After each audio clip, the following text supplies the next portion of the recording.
Today's video is all about the beautiful painted turtle and red-eared slider. We're going to show you all the catches we made this year and share with you a ton of really cool and interesting facts about these little guys that we bet you didn't know. The painted turtle is the most widely found native turtle in North America, and they live in 45 of the 50 states. In fact, 4 states in the U.S. have actually named the painted turtle as their state's official reptile, those being Colorado, Illinois, Michigan, and Vermont. And fossils indicate that the painted turtle existed over 15 million years ago. Amazing, isn't it? So an adult painted turtle usually gets to be about 5 to 10 inches long, with males being smaller than the females. Males weigh about 11 ounces, females weigh about 18 ounces. Also really cool is the painted turtle actually can live to be 40 or even 50 years old. Now you can see here their top shell is dark and smooth, with their skin usually in the olive to black range, with flat shell bottoms. They can have red, orange, and yellow stripes on their extremities, as you see here, which is what gives them their coloring name. And one cool fact about the painted turtle is that their face will only have yellow stripes. And that is what differentiates them from the red-eared slider, which we're going to talk about in just a minute. And here is the amazing yellow. So many people actually confuse the painted turtle with the red-eared slider, which is the more common pet turtle. The painted turtle is typically flatter than the slider, but the dead giveaway is that the red-eared slider has a prominent red marking on the side of his face versus yellow for the painted turtle, of course. And the red-eared slider will have a spotted bottom shell, which the painted turtle typically does not. Also, one of the coolest things about these turtles is that their bottom shell coloring is a direct reflection of their diet. They obtain their various colors from the carotenoids in their diet, which come from the algae and aquatic plants that they eat.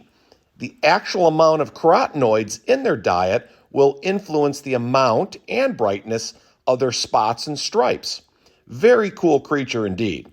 And about just as cool as that fact is they have an amazing skill of homing capabilities through visual recognition that allows them to return back to their home pond after spending time away traveling elsewhere on land.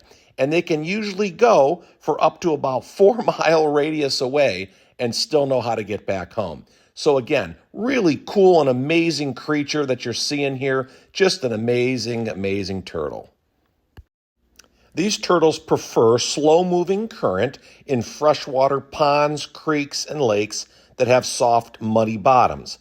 They primarily eat aquatic vegetation, as we've mentioned, but they also will eat insects, crustaceans, and even small fish that are usually dead or injured. And in terms of feeding, they will usually only do this during the daytime hours, as they rely on the sun's warmth since they're cold-blooded. I'm sure you've seen pictures of them basking in the midday sun in bunches on rocks and logs for warmth. It's pretty cute and funny to see, and of course, that's what we're showing here with all this batch of slides. We hope you're enjoying all these pictures as much as we have been putting them together. These turtles will start feeding and looking for food and forage in late spring when the water temperature gets into the 55 to 65 degree range, and they usually stop feeding once the water temp gets into the low to mid 80s.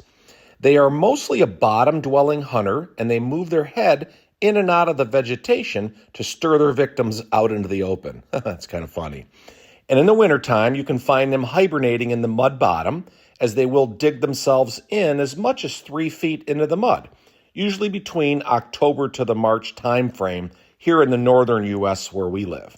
And when they go into the winter hibernation, they pretty much shut down and maintain a body temperature in the low 40s. And also very cool about this winter slumber is that they do not breathe when they're in this state. They actually do get some oxygen in through their skin, though. It's their shell that allows them to survive these long periods of extreme lactic acid buildup from being oxygen deprived. And that's because the shell is made up of carbonate content that releases calcium that acts as a buffer against the lactic acid. They also have somewhat of an antifreeze substance in their blood that also keeps them from freezing. I bet you didn't know that. Obviously, their hard turtle shell will also protect them from most predators. It's usually bald eagles, hawks, and raccoons that will try to eat them when they can. Of course, they're most vulnerable to predators when they are still in their eggs, as snakes, chipmunks, squirrels, skunks, groundhogs, and foxes all love turtle eggs.